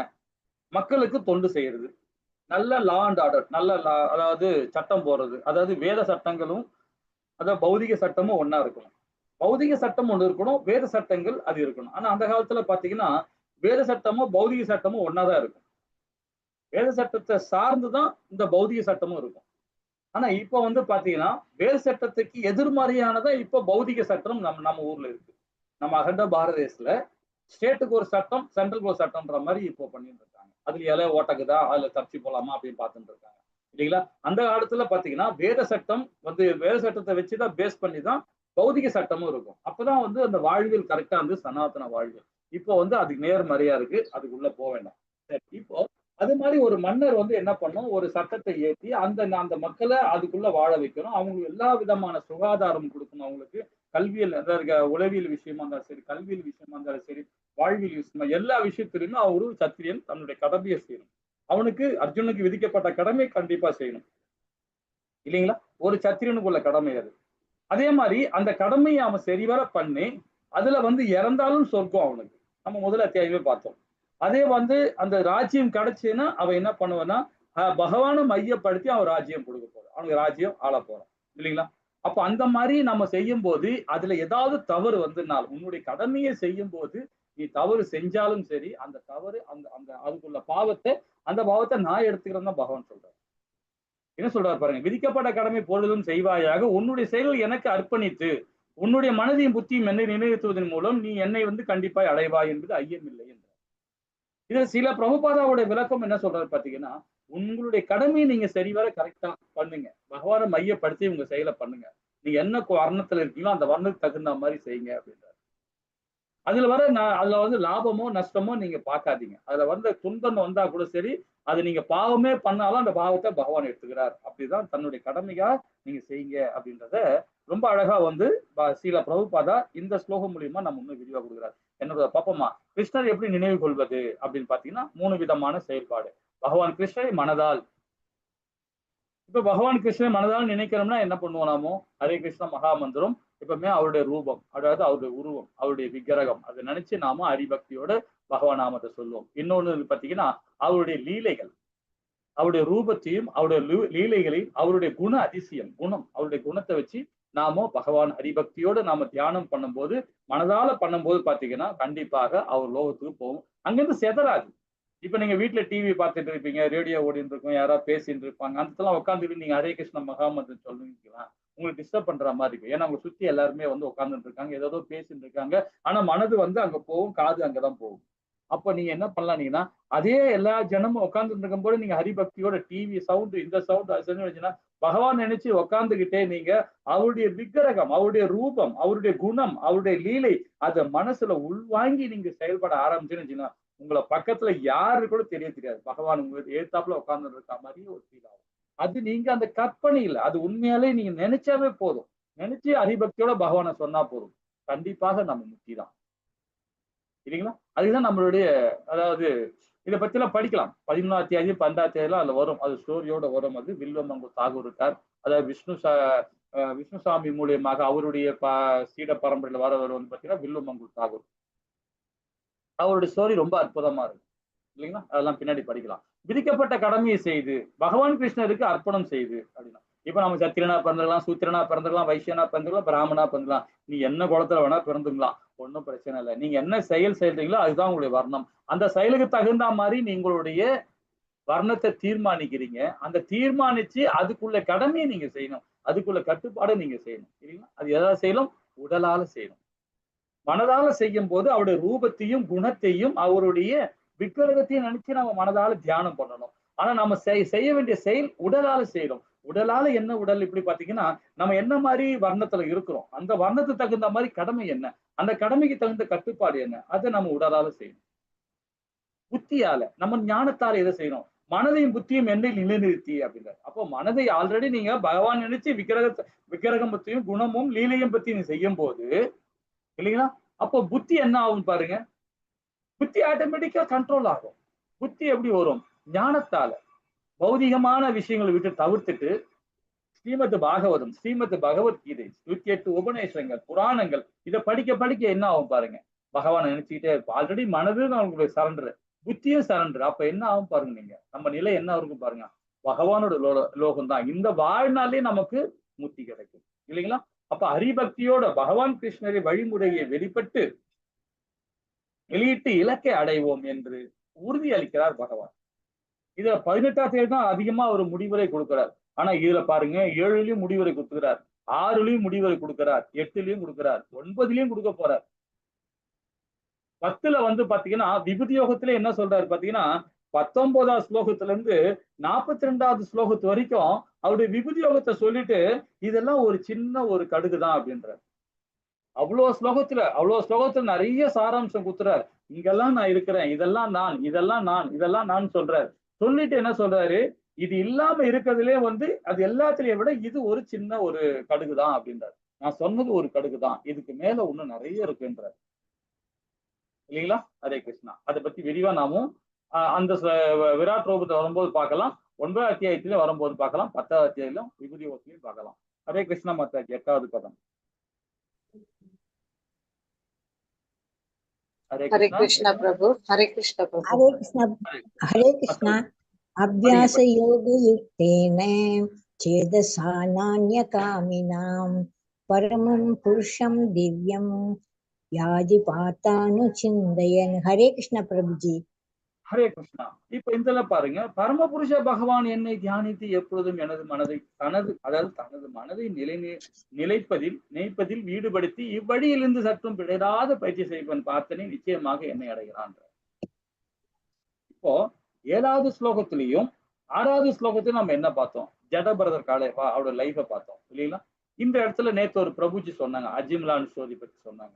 இந்த ஸ்டோரி அதுதான் பதம். இந்த ஸ்டோரியோட விளக்கமே வந்து இந்த பதத்தோட சாராம்சம் தான். என்ன சொல்றார்? பரமபுருஷ பகவானை என்னை தியானித்து எப்பொழுதும் தனது மனதையை நினைப்பதில் ஈடுபடுத்தி இவ்வழியிலிருந்து சற்றும் பிழையாத பயிற்சி செய்வன் பார்த்தனே நிச்சயமாக என்னை அடைகிறான். இப்ப இறக்கும் தருவாயில எப்படி நாம பகவான ஹரிபக்தி கொடுக்கிறோன்றத ஒரு பதம் மூலியமாக நம்ம கொடுக்கிறார் இல்லைங்களா? அப்போ பரமபுருஷ பகவானை நினைவு கொள்ள பயிற்சி அளிக்கக்கூடிய வழி என்னன்னு பாரு. பகவானுடைய புனித நாமத்தை நாம ஜபம் செய்யணும். பகவான் கிருஷ்ணனுடைய நினைவில் புதுப்பித்துக் கொள்ளலாம். பகவான் நினைவை எப்பவுமே புதுக்கலாம். இப்ப ஒண்ணும் இல்ல, நாம எல்லாம் திருப்பதிக்கு போறோம். திருப்பதி போறது அடிக்கடிக்கு போக முடியாது, இப்பெல்லாம் போக முடியாது. முதல்ல நம்ம வாரத்துல ஒரு வாட்டி போவோம், மாசத்துல ஒரு வாட்டி போவோம், 3 மாசத்துல ஒரு வாட்டி போவோம். இப்ப அந்த மாதிரி ஒரு காலகட்டம் வந்து போச்சு இல்லைங்களா? இப்பெல்லாம் வந்து பாத்தீங்கன்னா 3 மாசம் ஒரு வாட்டி போறாங்க. ஏன்னா அதுக்கப்புறம் போனீங்கன்னா ஆதார் கார்டை அக்செப்ட் பண்ண மாட்டாங்க. ஸோ அந்த மாதிரி ஒரு ரீசன் இருக்கு. ஸோ இப்போ வந்து அப்போ நாம கோயிலுக்கு போறோம், எங்க திருப்பதி தேவஸ்தானத்துக்கு, திருப்பதி கோயிலுக்கு போறோம். கோயிலுக்கு போயிட்டு பகவான் விக்கிரகத்தை பாக்குறோம். எவ்வளவு நேரம் பார்ப்போம் நம்ம பகவான் விக்கிரகத்தை? ஒரு விஐபி கோட்டால இருக்கிறவங்க சரி, நார்மலா இருக்கிறவங்க சரி, எவ்வளவு நேரம் அங்க பார்க்க அனுமதி கொடுப்பாங்க? ஒரு 5 செகண்ட், இல்ல அதிகபட்சம் போனீங்கன்னா ஒரு 1/2 நிமிஷம், இல்லைன்னா ஒரு நிமிஷம், ஒரு 60 செகண்ட் இல்லைன்னா 1 நிமிஷம் இல்லைங்களா? அங்க இப்ப நிக்க முடியும். அந்த நின்று உடனே பகவானை அந்த நிற்கும் போது அந்த 1 நிமிஷம் நமக்கு சான்ஸ் கிடைச்சா நம்ம என்ன பண்றோம்? கால் பாதத்துல இருந்து அவருடைய தலைமுடி அது கிரீட வரைக்கும் நாம அவர் பகவானை ஃபுல்லா பார்த்து வாங்கிக்கிட்டு அடுத்த முறை வர வரைக்குமே அந்த விக்கிரகத்தை நம்ம உள்ளுக்குள்ளேயே பதிய வச்சிருக்கோம். அடுத்த ட்ரிப்பு வர வரைக்கும் நாம திருப்பதிக்கு பகவானை ஏழுமலையான தரிசிக்க வரும்போது அது வரைக்கும் திருமால நாம உள்ளுக்குள்ளேயே வாங்கி நம்ம நினைச்சுக்கிட்டே இருப்போம். இதுதான் ஹரிபக்தி நம்ம சொல்றோம் இல்லைங்களா? ஹரிபக்தின்றது இதுதான். அடுத்த ட்ரிப் வர வரைக்கும் அந்த விக்கிரகத்தை நம்ம அப்படியே மனசுல நினைக்கிறோம் இல்லைங்களா? அதே வந்து பாத்தீங்கன்னா அப்போ 6 மாசம் வரைக்கும் போறோமோ, 3 மாசத்துக்கு போறோமோ, இல்ல 1 வருஷத்துக்கு போறோமோ, இல்லைன்னா 1 மாசத்துக்கு போறோமோ, அது நம்மளுடைய செயல்பாடு மூலியமா நினைக்கிறோம். ஆனா இது எப்படி தெரியுங்களா? ஹரிபக்தியோட வீட்டுல உட்காந்துக்கிட்டு நீங்க வந்து ஹரே கிருஷ்ணா மகாமந்திரம் சொல்லி பாருங்களேன். ஒரு ரவுண்டு தேவையில்லை, 1 மணி, நீங்க 1 மணி ஹரே கிருஷ்ணா மகாமந்திரம் ஜபிக்கும் போது ஒரு விக்கிரகத்தை நினைச்சீங்கன்னா உங்களுக்கு 1000 விக்கிரகங்கள் உங்களுக்கு நினைவுக்கு வரும். 1000 விக்கிரகங்கள் நினைவு வரும். 1000 லீலைகள், பகவான் லீலைகள் இருக்கு, லட்சக்கணக்கான லீலைகள் இருக்கு, அதெல்லாம் நீங்க உள்வாங்குவீங்க. அதே மாதிரி பாத்தீங்கன்னா 1000 பகவானுடைய குணங்கள் இருக்கு, 5 விதமான குணங்கள் இருக்கு, 6 விதமான ஐஸ்வர்யங்கள் இருக்கு, அதெல்லாம் நினைக்க ஆரம்பிச்சிருவீங்க. எப்படி?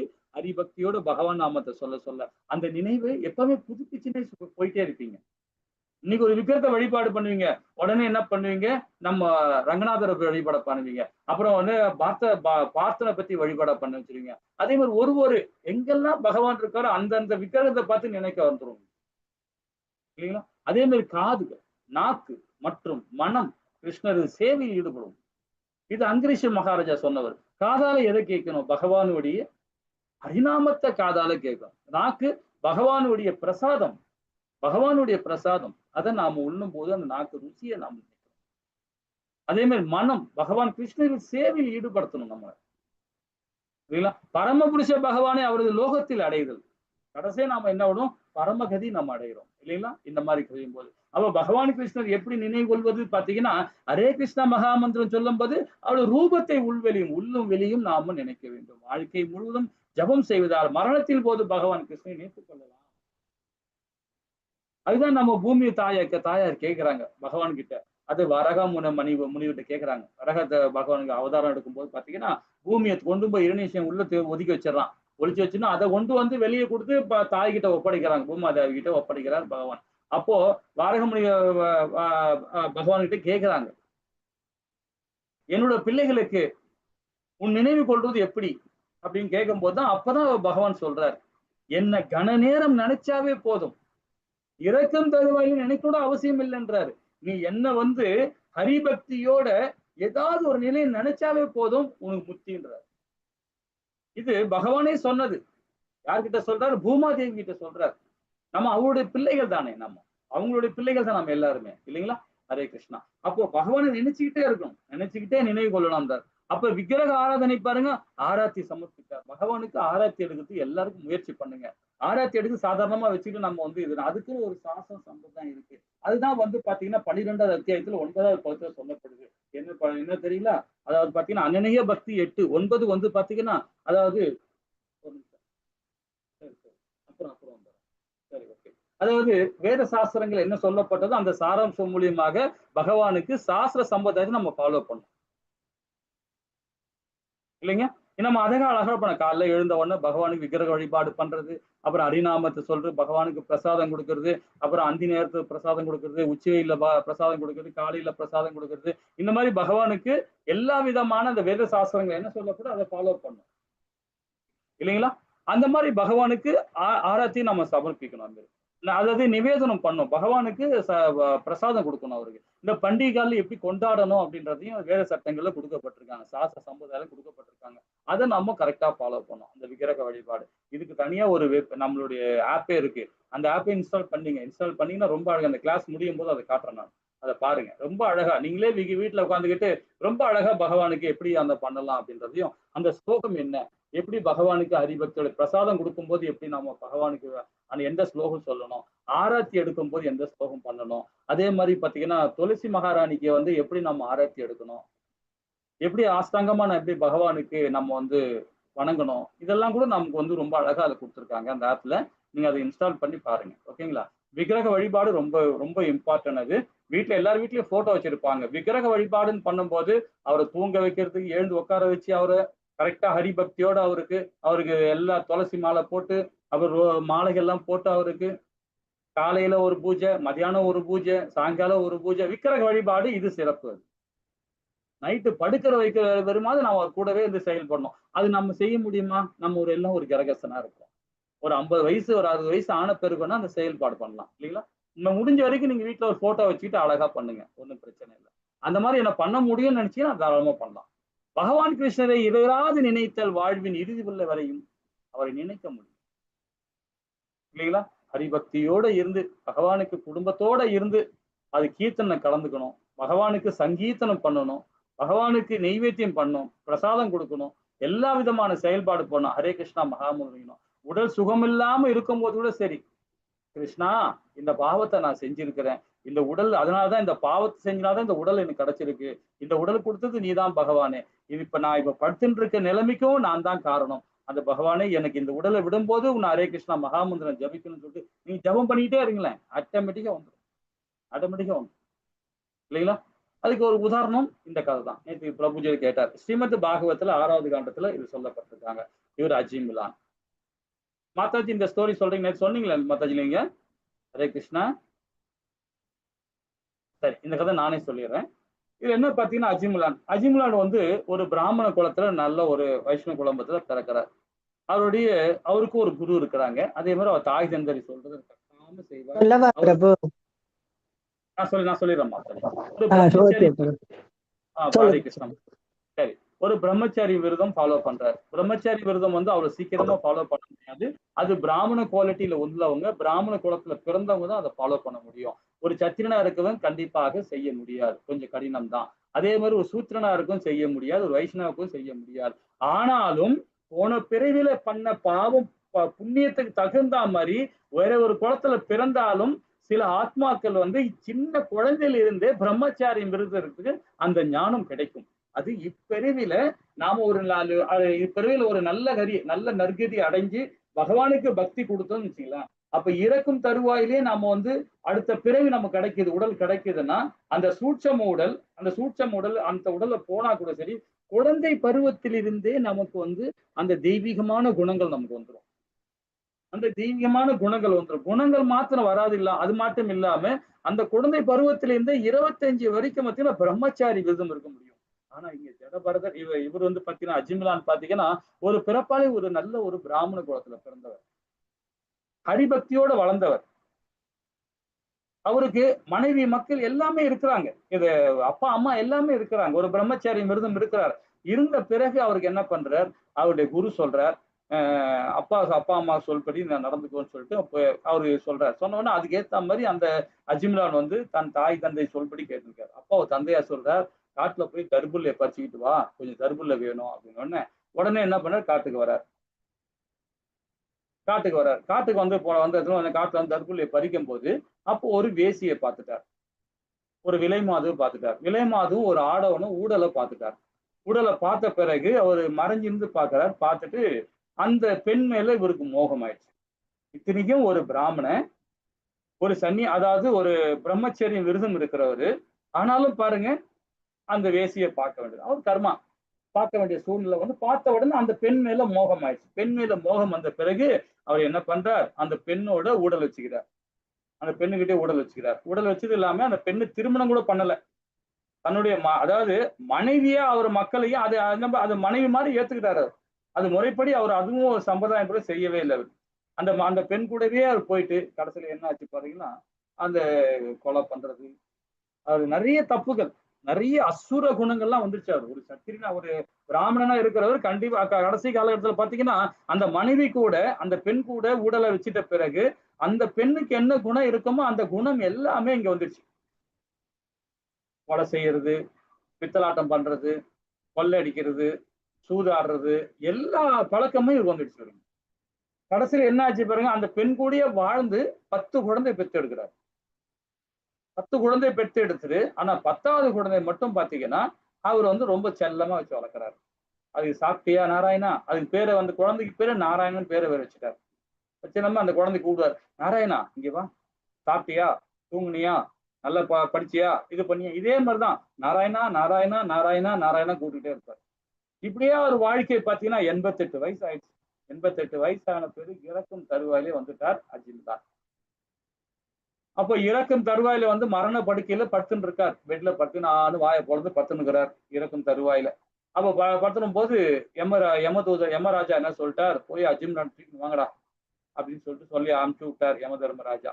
உடனே யமதூதர்கள் வந்துட்டாங்க, 4 பேரு காட மூடாந்து நிக்கிறாங்க, வந்து பெரிய பாசகரை போட்டு வலிக்கிறாங்க அவரை. அதை பார்த்த உடனே அஜிம்லானுக்கு பயம் வந்துடுச்சு. பயம் வந்த உடனே என்னடா புதுசா 4 பேர் பயங்கரமா வராங்களே ஐயோ அப்படின்னு சொல்லிட்டு பயந்துட்டு உடனே நாராயணா நாராயணா நாராயணா காப்பாத்துறா காப்பாத்துறான்னு சொல்லிட்டு தன்னோட பிள்ளைய கூப்பிட ஆரம்பிச்சிட்டார்.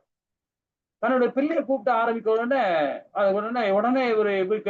இவங்க யம தூதர்கள்லாம் பிடிச்சி வலிக்கிறாங்க, பாசகரை போட்டு வலிக்கிறாங்க. இங்க நாராயணா நாராயணன் கத்தன உடனே விஷ்ணு தூதர்கள் வந்துட்டாங்க. விஷ்ணு தூதர் எப்படி இருப்பாங்க, மூணு விஷ்ணுக்கள்ல வந்து காரணோதய சாய் விஷ்ணு, கார்போக சாய் விஷ்ணு, 3வது விஷ்ணு யாரு, பரமாத்மா. நம்ம எல்லா இதயத்திலையும் எல்லா ஜீவராசியத்திலையும் இருக்கிற பரமாத்மா ரூபத்துல அந்த 4 விஷ்ணுக்கள் வந்துட்டாங்க. விஷ்ணு தூதர்கள் வேற யாரும் இல்லை, அவங்களும் ஒரு விஷ்ணு தான். விஷ்ணு தூதர்கள் சொல்றது விஷ்ணு தான்.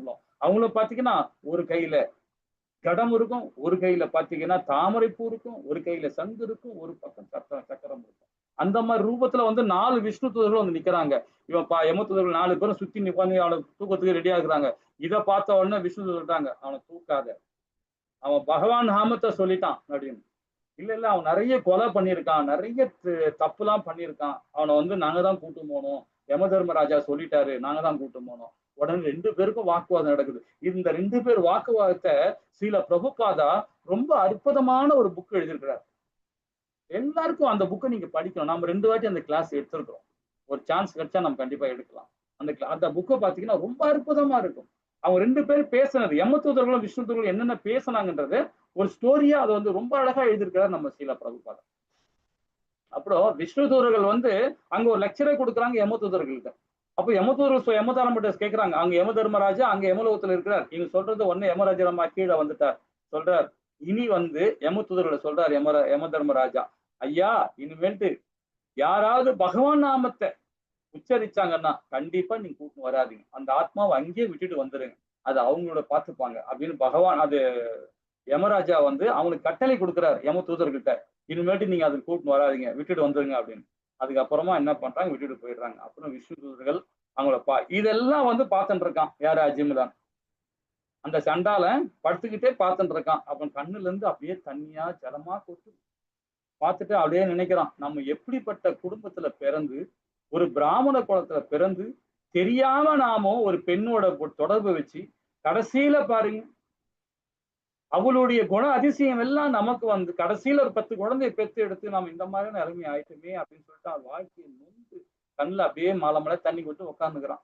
உடனே விஷ்ணு தூதர் சொல்றாங்க, நடந்தது நடந்து போச்சு, ஏன்னா கடைசி ஹரிநாமத்தை நீ சொல்லிட்ட, பகவான் நாமத்தை சொல்லிட்ட, உனக்கு இரண்டாவது சான்ஸ் கொடுக்குறாரு பகவான், அதனால அந்த சான்ஸை நீ யூஸ் பண்ணிக்கோ, இனி வந்து ஹரிபக்தியோட சேர்ந்து பகவான் லோகத்துக்கு வா அப்படின்னு சொல்லிட்டு விட்டு போயிடுறாங்க.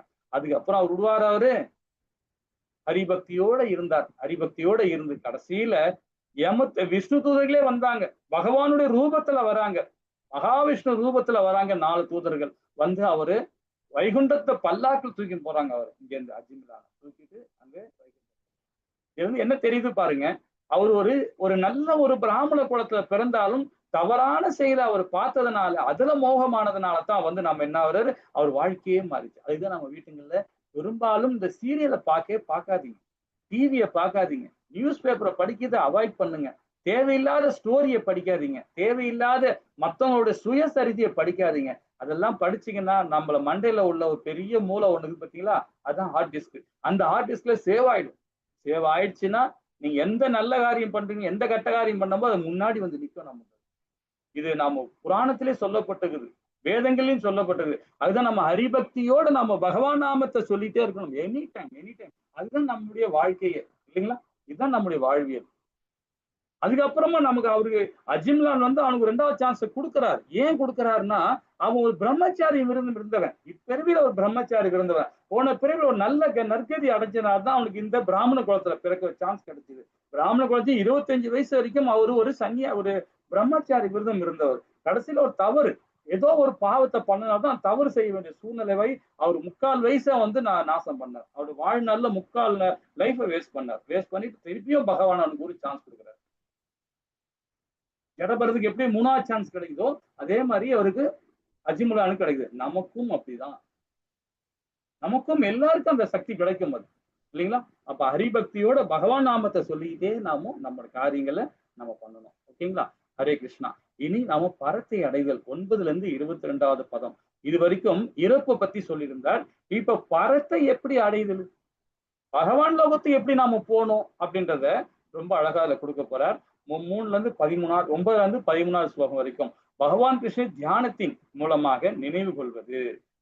இது வந்து அதாவது நவவித பக்தியில 2வது பக்தி. இது தவறா சொல்லிட்டேன். 3வது பக்தி. முதல் பக்தி ஸ்வரணம், 2வது பக்தி வந்து கீர்த்தனம், 3வது பக்தி வந்து பகவானுடைய நாமத்தை சொல்லி திரும்ப திரும்ப சொல்லி அவர் பரத்தை அடையுது. இது 3வது நவவித பக்தியில 3வது பக்தியா வருது. பாப்போமா. ஹரே கிருஷ்ணா மாதாஜி. 9வது புறம் 9வது ஸ்லோகம். ஹரே கிருஷ்ண பிரபு. ஹரே கிருஷ்ணா. பதம் 9. கவிம் புராணமனுஷாசிதரம் அனியாம்சம் அனுஸ்மரேத்ய சர்வஸ்ய தாதாரம் அஸ்மித்ய ரூபம் ஆதித்ய வர்ணம் தமச பரஸ்தாத். ஹரே கிருஷ்ண. ஹரே கிருஷ்ணா. எல்லாம் அறிந்தவர், மிகவும் பழமையானவர், கட்டுப்படுத்துபவர், அனுபவிட சிறியவர், எல்லாவற்றையும் பராமரிப்பவர், எல்லா பௌதீக கருத்துக்களுக்கும் அப்பாற்பட்டவர், புரிந்து கொள்ள முடியாதவர், ரூபமுடைய நபர், சூரியனை போன்ற பிரகாசமானவர், ஜட இயற்கை கடந்து உன்னதமானவர் என்று பரமபுருஷரை ஒருவன் தியானம் செய்ய வேண்டும். இப்படிப்பட்ட தியானம், அதாவது பகவானை தியானம் பண்றதே பாத்தீங்கன்னா ரொம்ப அற்புதமானது. ஏதோ கடமைக்கு நாம ஹரே கிருஷ்ணா மகாமந்திரம் சொல்றது அந்த நிலையிலிருந்து மாறுங்க. ஏன்னா பகவான் சைத்தன்யர் என்ன சொல்றாரு பாத்தீங்கன்னா, பகவான் நாமத்தை சொல்லும் போது நாம தாழ்ந்த நிலையில இருக்கணுமா. ஏன்னா பகவான் கிட்ட நம்முடைய அடுத்த பிறை வேணுமா வேணாமான்னு சொல்லி தீர்மானிச்சு பகவான் நாமத்தை நம்ம சொல்றோம். சொல்லும் போது அப்ப நம்ம கை தாழ்ந்து இருக்கணும், நம்ம உயர்ந்து இருக்கக்கூடாது இல்லைங்களா. நம்ம அவர்கிட்ட யாசனம் கேட்கிறோம், யாசனம் கேட்கிறோம். யாசனம் கேட்கும்போது கை எப்படி இருக்கணும், கீழே இருக்கணும். அது மாதிரி நம்ம ஹரிபக்தியோட பகவான் நாமத்தை சொல்லும் போது நாம தாழ்ந்துதான் பகவான் கிட்ட கேட்கணும். அப்போ தாழ்ந்து இருக்கும் போது நம்ம எண்ணங்கள் எப்படி இருக்கணும் பாருங்க. அப்போ யாரை நினைச்சு நாம செய்யறோமோ அவர் யாரு? எல்லாம் அறிந்தவர். எப்படி எல்லாம் அறிந்தவர்? எல்லா ஜீவராசியத்திலும் பரமாத்மா இருக்கிறார், எல்லா ஜீவராசியத்திலும். அப்ப நம்மளுடைய உடம்புல இருக்கிற ஆத்மா இந்த உடலை மாத்திரம்தான் தெரியும். இந்த உடல்ல என்ன செயல்பாடு இருக்கு, இவன் என்ன பாவம் புண்ணியம் பண்ணியிருக்கான்றது உடலுக்குள்ள இருக்கிற அந்த ஜீவாத்மாக தான் தெரியும். பரமாத்மா இந்த உடலுக்கும் தெரியும், அடுத்த உடலையும் தெரியும், மற்ற உடலையும் தெரியும், எல்லா ஜீவராசியத்திலும் தெரியும். அவர் எல்லாம் அறிந்தவர் பரமாத்மா இல்லைங்களா. மிகவும் பழமையானவர். எப்படி பழமையானவர்? ஆதி அந்தமா இருக்கிறார் இல்லைங்களா. காரண உதயசாய் விஷ்ணுவை படைக்கப்பட்டதே பகவான் தான். பகவான் கிருஷ்ணர் முழு கடவுளாக இருந்து காரண உதயசாய் விஷ்ணுவா வரார், அவருடைய பிரதிபலிப்பு. இரண்டாவது கார்போக உதயசாய் விஷ்ணுவா இருக்கிறார். மூன்றாவது விஷ்ணு எல்லா இதயத்திலையும் பரமாத்மா ரூபத்துல இருக்கிறார். அப்போ அவர் யார்? அவரு மிக மிக பழமையானவர் இல்லைங்களா. எல்லாரையும் கட்டுப்படுத்தபவர், எல்லா இதிலும் கட்டுப்படுத்தவர் தான் பகவான். எல்லா தேவர்களையும் கட்டுப்படுத்துபவர். அதே மாதிரி பாத்தீங்கன்னா அணுவிட சிறியவர். நம்ம இதயத்துக்குள்ள இருக்கிற பரமாத்மா பாத்தீங்கன்னா நம்மளுடைய ஜீவாத்மா என்ன சொல்லுது வேதங்கள்ல பாத்தீங்கன்னா, நம்மளுடைய தலைமுடியில முனி இருக்குல்ல, அந்த எண்டு முனையில, அந்த முனையில மைக்ரோஸ்கோப்ல பாத்தீங்கன்னா 10,000த்துல ஒரு பங்கு அந்த முனியோட அந்த பார்க்கும்போது, அந்த மைக்ரோஸ்கோப்ல பார்க்கும்போது 10,000த்துல ஒரு பங்குல 0.1 சைஸ் தான் ஆத்மாவுடைய சைஸ். ஆத்மாவோட அந்த அணுவிட சிறியவர் பரமாத்மா. அப்போ எந்த ரூபத்துல இருக்காரு பாருங்க பரமாத்மா. நம்ம இதயத்துல ஆத்மாவோட சிறியவர், அணுவிட சிறியவர்ன்றாங்க. அப்ப அந்த ரூபத்துல பகவான் இருக்கார். அப்ப எந்த மாதிரி ஜீவராசி இதயத்திலும் கண்ணுக்கு தெரியாத ஜீவராசி இதயத்துக்குள்ளேயே பரமாத்மா இருக்குன்னு வேதம் சொல்லுது. அப்ப அணுவிட சிறியவர், எல்லாவற்றையும் பராமரிப்பவர், எல்லா பௌதிக கருத்துக்களுக்கும் அப்பாற்பட்டவர் இல்லைங்களா. பௌதிகம்னா என்னது? நம்மளுடைய இந்த பிரகிருதி, இந்த பிரகிருதி காற்று இல்லைங்களா, வானம், நிழல், அதாவது பூமி, நீர், இதெல்லாமே பஞ்சபூதங்கள் இருக்கு இல்லைங்களா. அந்த பௌதிகத்துக்கெல்லாம் எல்லாத்துக்கும் எல்லா கருத்துக்களும் அப்பாற்பட்டவரா இருக்கிறார். புரிந்து கொள்ள முடியாதவர், அவர் யாருமே புரிஞ்சுக்க முடியாது. ஏன்னா அர்ஜுனனும் பகவானும் 2 பேருமே நரநாராயணா இருந்தவங்க 2 பேருமே.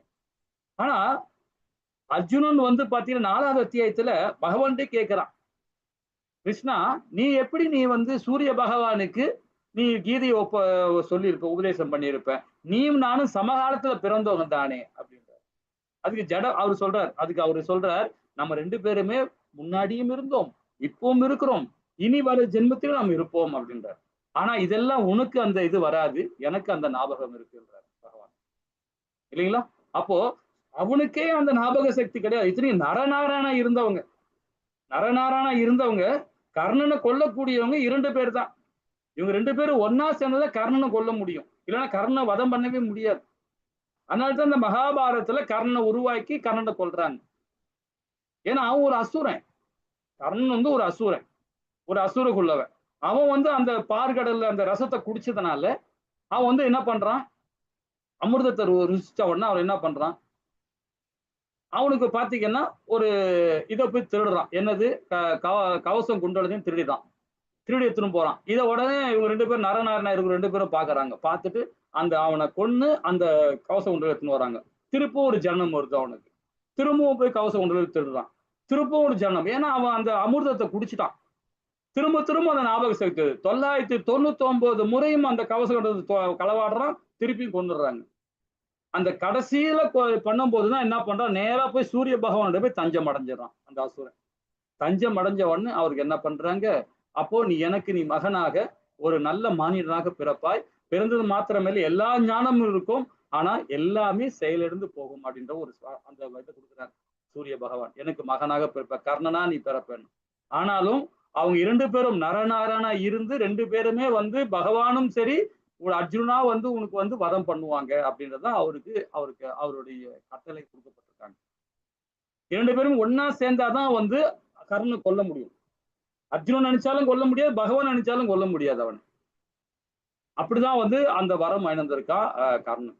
அப்படிப்பட்டவனுக்கு பாத்தீங்கன்னா பகவானுக்கு தெரியும் யாரை கொல்லணும் யாரை கொல்லக்கூடாதுன்றது, ஆனா அர்ஜுனனுக்கு தெரியாது. நரநாராயணா இருந்தவங்க 2 பேரும் சேர்ந்துதான் கொல்ல முடியுன்றது விதி. ஆனா அந்த விதியை பகவானுக்கு மட்டும்தான் தெரியும், ஆனா அர்ஜுனனுக்கு தெரியாது. அதுதான் புரிந்து கொள்ள முடியாதவர், ரூபமுடைய நபர் அவர், சூரியனை கொண்டு பிரகாசமானவர். இதே அர்ஜுனன் 11வது அத்தியாயத்தில் சொல்றான், விராட் ரூபத்துல, கிருஷ்ணா உன் அவதாரத்தை நான் பார்க்கணும்னா, உன்னுடைய விஸ்வரூபத்தை பார்க்கணும்னா இந்த கண்ணால என்னால பார்க்க முடியுமா, எனக்கு அந்த கண்ணை பார்க்கறதுக்குள்ள சக்தி எனக்கு கொடு கிருஷ்ணா அப்படின்னு கேட்கறான். பகவானே கேட்கறான். அப்ப பகவான் என்ன பண்றார், அவனுக்கு கண் பார்வை கூடாது. ஏன்னா சாதாரண கண்ணுல சூரியனை அவனால பார்க்க முடியலன்னு ஒத்துக்கிறான். சாதாரண என்னோட கண்ணுல வச்சுட்டு நான் சூரியனை ஒரு சூரியனை பார்க்க முடியல, ஆனா 1000 சூரியன் விராட் ரூபத்துல பாக்குறேன். எப்படி பாருங்க, 1000 சூரியனை பகவானுடைய விராட் ரூபத்துல பாக்குறான் அர்ஜுனன். ஒரு சூரியனை சாதாரண கண்ணுல என்ன பார்க்க முடியல, எனக்கு எப்படிப்பட்ட கண்ணு ஞானத்தை கொடுத்திருக்கிற பகவானே அப்படின்றான். அப்போ சூரியனை போன்று பிரகாசமானவர். ஆனா அர்ஜுனன் 1000 சூரியனை பகவானுடைய விராட் ரூபத்துல பாக்குறான். இப்படிப்பட்ட ஐஸ்வர்யம் கிடைச்சது பாருங்க, இல்லைங்களா? அப்ப ஜடையருக்கே கடந்து உன்னதமானவர் அவர். ஜடையருக்குன்றது நம்முடைய பௌதீகம், அதையெல்லாம் கடந்தவர் அவர், உன்னதமானவர் என்று பரமபுருஷ ஒருவன் தியானம் செய்ய வேண்டும். இப்ப இந்த மாதிரி பகவானுடைய நாமத்தை சொல்லி நாம தியானம் பண்ணும். இந்த ஸ்டோரியில இதெல்லாம் ஸ்டோரி, ரொம்ப அற்புதமான ஸ்டோரிகள் இது. இதை நினைச்சு நீங்க தியானம் பண்ண பாருங்க, பகவானுடைய ஹரிபக்தியோடு நீங்க செயல்பட ஆரம்பிச்சிருவீங்க, இல்லைங்களா? ஹரே கிருஷ்ணா. அப்ப பரமபுருஷ பகவானை நினைப்பதற்கான 10 வழிகள் நமக்கு கொடுக்கப்பட்டிருக்காங்க, இல்லைங்களா? ஒண்ணு பாத்தீங்கன்னா, அதாவது அசாத்தியத்தை புரிந்து கொள்ள இயலாத கடவுளின் சக்தி நமது கருத்துக்கு அப்பாற்பட்டது. இக்கருத்தினை எதிர்த்து வாதிட யாராலும் முடியாது. கருத்தினை யாராலும் வாதாட முடியாது. பகவானுடைய சக்திமானுக்கு சக்தி பகவானுடைய, அதை நாம வாதாட முடியும்? பகவான் எனக்கு இப்படி பண்ணிட்டாரு, என்ன அப்படி பண்ணிட்டாரு, என்ன இந்த மாதிரி செஞ்சுட்டாருன்னு அவர்கிட்ட போய் வாதம் பண்ண முடியுமா? மற்றவங்கள்ட்ட போய் வாதம் பண்ணோம்னா அப்ப யார் அது? சிற்றறிவு படித்த மனிதர்கள் தான், மூட நம்பிக்கை உள்ளவங்க தான், அவங்க எல்லாம் மூடர்கள், இல்லைங்களா? அதே பகவானுகிட்ட பிரியமான பக்தி கொடுத்து பாருங்களேன். கணவனா எடுத்துங்க பகவான, மனைவியா எடுத்துங்க, பிள்ளையா எடுத்துங்க, எப்படி வேணா உறவு கொள்ளுங்க. அந்த உறவு முடிய பகவானை திட்டலாம், அது பகவான் ஏத்துக்கிறார். அதுக்கு நான் காத்துக்கிட்டு இருக்கின்ற வில்வமங்கல் தாகூர் கிட்ட வில்வமங்கல் திட்டுவார், கிருஷ்ணா நீ என்ன கிருஷ்ணா, நீ மடத்தனமா நீ பண்ணிட்டிய, நான் உனக்கு பிரசாதம் எல்லாம் பண்ணி வச்சிருந்தேன், நீ சாப்பிடாம போயிட்டிய, என்ன கிருஷ்ணான்னு சொல்லிட்டு மடத்தனம் சொல்லுவாரு பகவான். யாரு இவர் சொல்லுவார்? ஏன்னா அது உரிமை எடுத்துக்கிறார் பகவான். அந்த உரிமை எடுத்து நம்ம திட்டலாம், ஆனா பௌதிகத்துல பகவானை திட்டக்கூடாது. அப்ப யார் திட்டம் அது மாதிரிலாம் அவங்க எல்லாம் மூடா, இல்லைங்களா? அப்ப பரமபுருஷன் எப்பொழுதுமே ஒரே நபர், ரூபம் என்று சொல் பகவானுடைய. இப்ப நாம எல்லாம் பகவானுடைய அம்சம் தான், உள்ளுக்குள்ள பகவான் இருக்கார், வெளியா இருக்கிற அவருடைய சக்தி தான் மகாமாயா சக்தி தான் இந்த உடல், இது மாய. அப்ப இந்த உடலுக்குள்ளதான் பரமாத்மா இருக்கிற அந்த ஒரு ஆத்மாவும் இருக்கு, அது என்ன? ஒரே ரூபம் தான், இல்லைங்களா? அப்படி கட்டுப்படுத்துபவர், எல்லா ஜீவராசியும் கட்டுப்படுத்துவர், சூரியனை போன்று பிரகாசமானவர், இருளுக்குள் அப்பாற்பட்ட உன்னதமானவர், அணுவிட சிறியவர், மிக பழமையானவர், அனைத்தும் பராமரிப்பவர், எல்லா பதிலும் அப்பாற்பட்டவர், கவி எல்லாம் அறிந்து கடந்த எதிர்காலத்தையும் அறிஞ்சவர், இல்லைங்களா? அப்ப வாழ்க்கைக்கான பாடம் பாருங்க. நம்மளிடம் இந்த குணங்களும் வெளிப்படுகின்றன, ஆனா சூனியத்தில் அல்ல. பகவான் ரூபம், குணம் மற்றும் லீலைகளை உடையவர் அவர். நம்ம எப்படி ஹரிபக்தியோட சொல்லணும் அப்படின்னு பாத்தீங்கன்னா, அவருடைய ரூபம், அவருடைய குணம், அவருடைய லீலைகள், அந்த இதை வச்சு நம்ம ஹரிபக்தியோட பகவான் நாமத்தை சொல்லிட்டே இருக்கணும். சும்மா உட்காந்து ஹரிபக்தியோட சொல்லி, இப்ப ட்ரெயின்ல போறோம், நீங்க ஒரு மாதா சொன்னாங்க டிராவல் பண்ணும்போது ஹரிபக்தியோட சொல்லலாம், தப்பு இல்லை. அதே மாதிரி வீட்டுல வேலை செய்யும் போது சொல்லலாம், அது நம்முடைய கடமை. அது மாதிரி இல்லாத டைம்ல, அந்த மாதிரி இல்லாத டைம்ல ஒரு 10 நிமிஷம், ஒரு அரை மணி நேரம் ஒரு தூக்கம் கிடைக்குது அப்படின்னு அந்த நேரத்தை ஒதுக்குங்க. மதியானம் கூட பண்ணுங்க. ஏன் பாத்ரூம்ல உட்காந்து கூட ஹரே கிருஷ்ணா மகாமணி சொல்லலாம், தவறே இல்லைன்னு வேதம். எல்லா இடத்துலயும் பகவான் இருக்காரு, எல்லா இடத்துலயும் பகவான் இருக்கு. எங்கதான் பகவான் இல்லை? பாத்ரூம்ல உட்காந்து கூட ஹரிபக்தியோட சொல்லலாம் வேதம். ஆனா துளசி மாலை எடுத்துன்னு போக கூடாது, கையில வச்சு சொல்லலாம். ஸோ எதுக்கு சொல்ல வர்றேன்னா, எல்லா இடத்துலயும் எந்த நேரத்திலும் டைம் கிடைக்குதோ அந்த நேரத்துல நீங்க பகவானுடைய ரூபம், அவருடைய குணம், அவருடைய லீலையை வச்சு நினைச்சு நீங்க இந்த 10 சொன்ன பத்திலா, இந்த 10 நினைச்சு நீங்க செஞ்சு பாருங்க, உங்களுக்கு கண்டிப்பா ஒரு மாற்றம் வரும், கண்டிப்பாக ஒரு மாற்றம் வரும். ஹரே கிருஷ்ணா. இதோட இந்த கிளாஸ் நிறுத்திப்போம். நாளைக்கு நம்ம இந்த 10வது பாட்டு வந்து ஆரம்பிப்போம். வாஞ்சகல்பத்ராய கிருப சிந்தேவ பகவனி வைஷ்ணவி நம மக ஜெய் ஸ்ரீ கிருஷ்ண சைத்தன்ய பிரபு நித்யானந்த ஸ்ரீ அத்வைத கதாதர ஸ்ரீவாசாதி கௌர பக்த விருந்துக்கு. ஹரே கிருஷ்ணா கிருஷ்ண கிருஷ்ண ஹரே ஹரே, ஹரே ராம ராம ராம ஹரே ஹரே. ஓம் ஹரே கிருஷ்ணா. ஏதாவது